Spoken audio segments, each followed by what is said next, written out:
Reflexivity in documentary film is the filmmaker showing his hand, so to speak, showing his involvement in the production process in order to kind of put the audience on the same level as the filmmaker, put the filmmaker on the same level as the audience.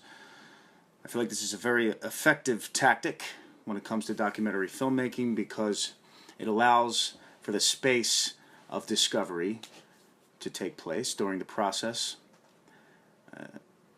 This is my attempt at making a reflexive film, a reflexive documentary, and my subject is consciousness. This documentary will bring together a dialogue between a few different people, hopefully with different viewpoints on this subject. And I just would like to see if we can get some clarity. I just want to say that consciousness is only 200,000 years old, whereas life is 3.7 billion years old, which means consciousness is just a baby. Where are we going? What's the next step in the evolution of the mind? It's fascinating stuff. Let's see what other people have to say about it.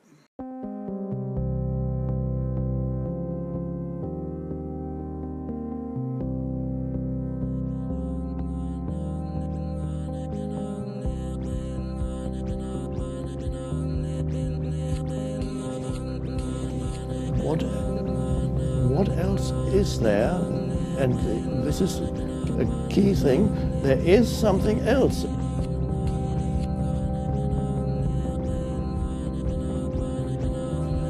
We could call it an awareness. There is a sense perception. There is an emotion. There is a thought. And that is, we could call that pure consciousness.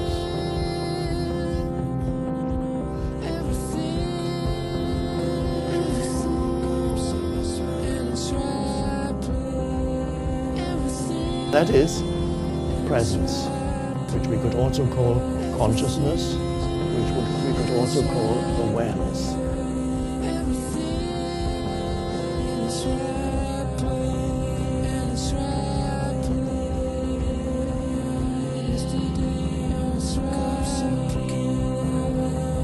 So we all know everything here that's being recorded doesn't necessarily have to make it into the final cut, right?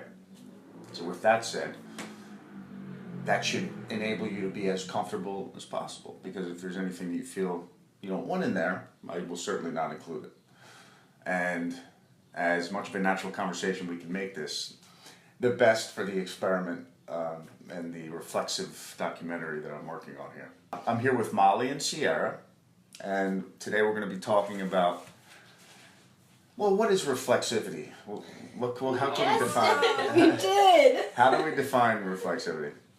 The way that I understand it is that you are self-conscious as the filmmaker, but you're openly self-conscious to the audience because you can be self-conscious without showing the audience. Yeah, right. Yeah. Makes sense, yeah. Like showing the process within the project.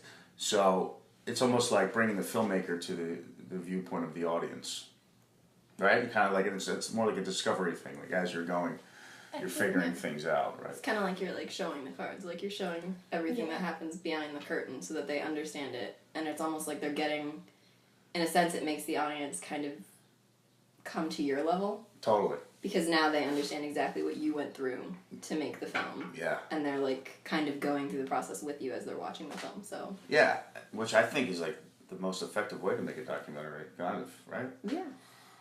I'm interested in consciousness as consciousness in life. So this is my attempt to make a reflexive film. A consciously reflexive film about consciousness and how it applies to life. There's this idea of consciousness, right? From what I understand, consciousness is not very old in the grand scheme of life. So I looked it up. Modern life, which is when consciousness evolved and came into existence, that's 200,000 years ago. Whereas life was discovered at least scientists speculate that 3.7 billion years old, right? What's next, right? Like in the evolution process. So we came to be conscious beings. Humans are the only beings on this planet that have a conscience, right? That we know of. Yeah, on this planet, I guess that we know of. My claim is that animals aren't conscious beings, right? Because, they're kind of just instinctual, and any thoughts that they have, they're not aware that they're having those thoughts. So when we're thinking, thought either exists in the future or in the past. It's never about right now. I think it's a very human thing to be always preoccupied with other things than just the present, which I think is animalistic, sort of. Exactly. What is animalistic? Being... Oh, just to focus on what's happening now. Yes. And I don't think that's better or worse. I just think that it's very human to be outside of that. I want to believe that when we're not caught up in thought, that we are just kind of peaceful beings, and that all of those negative emotions kind of come from those thoughts that we get wrapped up in day to day. How do you feel about that, Sarah? There's something to be said for negative emotions sometimes. Like, they're not necessarily healthy all the time, and I agree with you that I think generally, like, it is healthier to be peaceful and to not be caught up in those. But, moments of anger, moments of, I don't want to say hatred because I really don't like that one.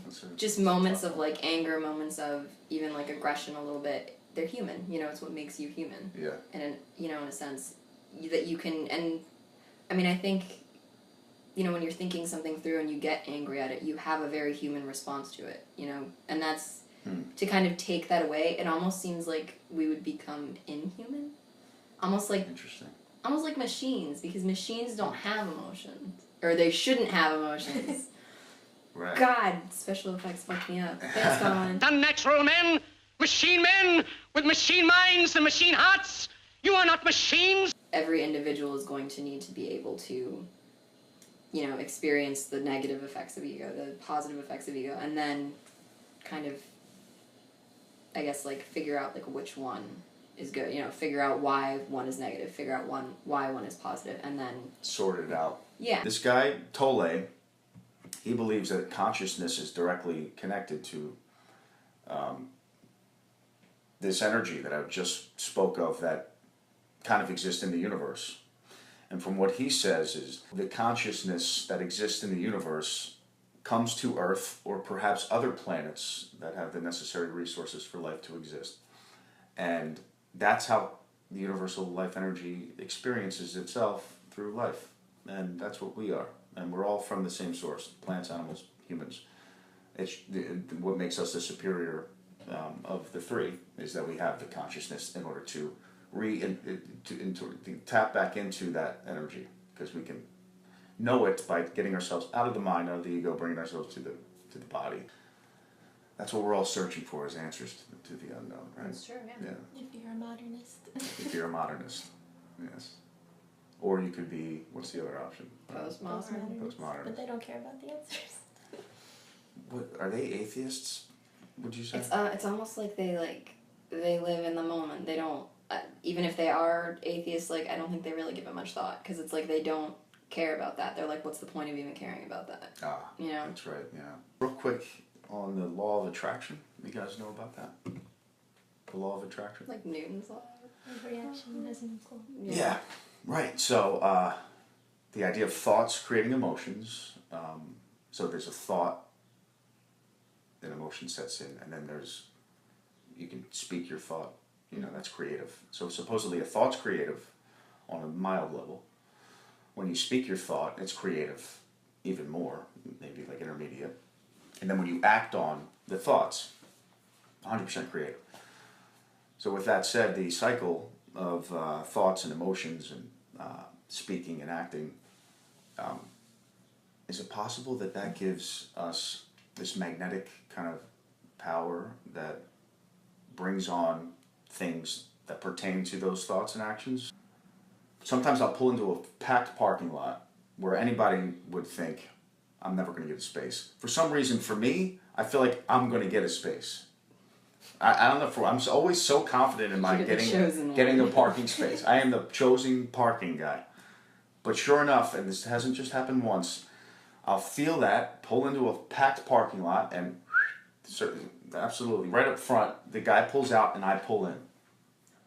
And that hasn't happened once, twice. It happens almost every time I feel that way when I pull into a lot. I always get a spot within seconds, and it's always a good spot. So that is very interesting to me. Is it out of coincidence, or perhaps the feeling of being so sure that something is going to happen manipulates your mind to think a certain way and to look a certain way and to make certain decisions. Like I chose to make that left instead of make that right. Maybe I chose to go down that lane instead of the lane 2 spaces down. And that brought me to the space that I believed that I was going to get from the first place. And that's kind of, that is exactly what Law of Attraction claims. Still trying. I'm working on it. I mean, I don't know if I necessarily believe that, just because if you're telling yourself, like, yeah, I have money, that doesn't change the $3. And then just being like, stay positive. You have money. And then I'm just like, no, I don't. It's really, no. So I don't know. I don't know if I could, like, convince myself to believe that I have it already, but that I'm going to get it. Yeah. That is... Is it a spider in my ear? That's not a What? spider. That's not a spider. Sorry. That's not a spider. It's like a... What the hell, Molly? Sorry. What are you doing to me? Oh my god, I love this. That I'm going to use. You can, it's good. Would you rather Gold. not Things that actually happened without, us manipulating it. She made me believe I had a spec. Yeah, I believed that's it. belief right there. Self-fulfilling. Oh, shit. Molly. I lost Thank you, all my Molly. train of thought. You lost all of your credibility with me, man. Like, I'm not gonna believe you. I'm gonna have like a freaking tarantula on my head. You're just gonna be like... And I'm just loving it. You're like, this is gold. Yes. All right, let's talk about final thoughts of the whole thing. Are you disappointed about the topic of conversation today? Are you excited about it? Are you feeling the same exact way? Do you feel a little bit, more open about it? I don't know. And don't try to please me, please. Excuse me. Just say the truth. How do you feel? Molly, you go first. I feel like it was calming to talk about it, because, like, you don't normally just say, let's talk about consciousness when you're, like, actually getting coffee. So it was refreshing. Refreshing. Yeah. Cool. I like that. Sierra. I was very relieved that this was the topic.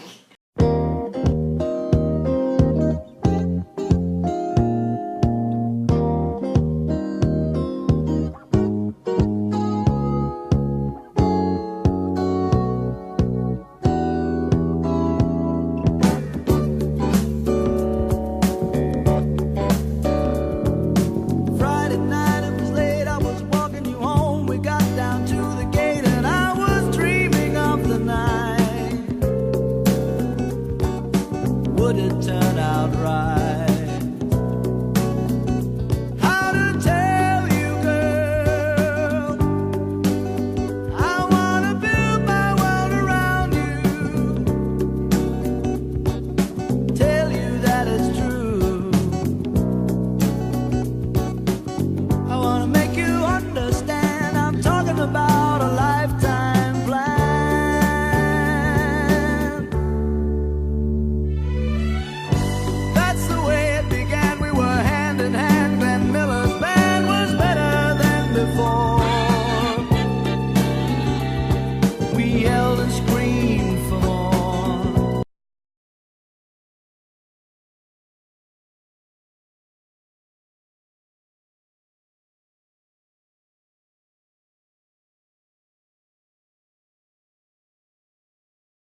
So we all know everything here that's being recorded doesn't necessarily have to make it into the final cut, right? So with that said, that should enable you to be as comfortable as possible, because if there's anything that you feel you don't want in there, I will certainly not include it. And as much of a natural conversation we can make this, the best for the experiment and the reflexive documentary that I'm working on here. So I'm here with Molly and Sierra. That's the right. Yeah, Yeah. you're good. That's the right. You said it. I'm here with Molly and Sierra. I'm here with Molly and And Sierra. today we're going to be talking about, Well, what is reflexivity? what is reflexivity? How can we define? did. How do we define did. reflexivity? How do we define reflexivity? Sierra? Oh goodness. Yeah. Oh goodness. Well, I would say, Well, I guess. oh God, I can't even think of it. I What about you? Molly, you Molly? take it for now. Pass it on. You take it for now. Pass it on. The way that I understand it is Are that self-conscious you as the filmmaker. are self-conscious as the filmmaker, but you're openly self-conscious to the audience because you can be self-conscious Yeah. without showing Right. that. Yeah. Makes sense, Right. yeah. Like showing Like showing the process The process. the within process within the project. the So project. it's almost like bringing the So, filmmaker to it's almost like bringing the the viewpoint of the filmmaker to audience. the viewpoint of the Right? audience. Kind of like it's more like a discovery Right? Kinda thing. like As you're it's more going, like a discovery thing. you're As figuring you're things going. out, right? Kind of like Figuring you're like things showing out, parts. right. Kind of like you're like showing everything that happens behind the curtain, everything that they understand it, and it's almost like they're getting it, and it's almost like they're getting the audience kind of. In a sense, it makes the audience come to your level. Totally. Come to your level. They understand Totally. exactly what you Because went now through they understand to exactly make what the you film. went through. Yeah. And they're To like make the kind of going Yeah. through the And they're process like with you as kind you're of watching. going through the process with Yeah, you as they're watching. which I think is like Yeah. the most Which I effective way to think make is a documentary. The most kind of, effective way to right? make a documentary. Kind of, right? So Um, the idea so of the being idea of conscious being that you're conscious in your that you're conscious your project. in your project. When I learned about that in When I learned this about that class, in it really this kind class, of resonated it with really me kind because of it resonated with me. I'm interested in consciousness I'm interested in as consciousness in life. as consciousness in life. This is my So, attempt to make a This is my reflexive attempt film to make a reflexive film about About- consciously reflexive film a about consciously consciousness reflexive film about and how it consciousness applies to life, and how it applies which to is life. kind of a paradox in a way. Which is I don't kind know of if a it's paradox in a way. silly I don't know or if if it maybe silly is or if it interesting, maybe is but I guess we'll interesting. find out. But I guess we'll find So out. this, I'm revealing the topic So of this- I'm discussion revealing the today, topic right of now. discussion Nobody today. has Right ever, now, nobody no has one, you ever- guys have, weren't prefaced no one for you this guys at all, have right? prefaced for this at all. What were your ideas? Oh no, they're not What were going your on ideas? camera. Oh no, they're not No, going on no, camera. No, no, Interesting. no. All right. Yes, I'm not a pervert. Yes, We'll put I'm that not out a there. pervert. I don't know if I'm We'll put that out there. Anyway. That was where I was going with it. So Yeah. that was where I was going with it. So you're good. What, do I come off that way? No, it's just like when you're like I can't reveal the topic. I was like I can't reveal the topic. I was like why are you afraid that we're not going to answer the No. questions? Like are they that bad? No. I just feel like it's more I reflexive just feel like that it's way. more And we're all reflexive that discovering way. it together. And we're all I discovering wanted you guys it to be together. held off I guard. want So you guys to be off held off. Okay. guard. So there's this idea Okay. of consciousness, there's right? this idea of consciousness. From what I right? understand, From what I understand, consciousness is not very consciousness is old not in the it's grand not very scheme of old life. in the grand scheme of So I life. looked it up. So I looked at Modern life, um, which is modern consciousness, life, which is evolved, came consciousness into evolved, existence. Is came only into that's 200,000 years existence. ago. That's 200,000. Whereas years ago. life was Whereas discovered, life at least was scientists discovered, speculate that at least scientists 3.7 speculated billion 3.7 billion Right. years old. So consciousness So consciousness is is a newborn. It's a baby. a newborn. It's a baby. My interest is where my what's interest next, is where- right? Like what's in the next, evolution right? process. In So the we evolution came to be process. conscious So we beings. came to be conscious Humans are the beings. only beings on this Humans are planet the only beings that on have a this planet conscience. that right? have a conscience, right? Yeah, on this planet. I think. I mean, Yeah, on this I guess planet, that we know. I mean, of. I My guess claim that is we know that of. animals My claim is aren't that conscious beings, animals right? aren't Because conscious beings, right? you know they're Because, kind of just instinctual. you know, and they're kind of just instinctual. they and any thoughts that they have, they're not aware that any they're thoughts having that they those have, they're not thoughts. aware that they're Because having I think those that's what thoughts. consciousness is. Because I think that's Yeah. what consciousness What do you guys is. think? You guys, Yeah. what do you guys I think? mean, I would say maybe some animals. I mean, I would say maybe some animals. Like maybe the ability to have. Like maybe the ability to have. Like they might not realize that they have. They might not realize. But just like the way that like we study them. But just like the way that like we study them, the way that they act. It seems like sometimes they do not. It seems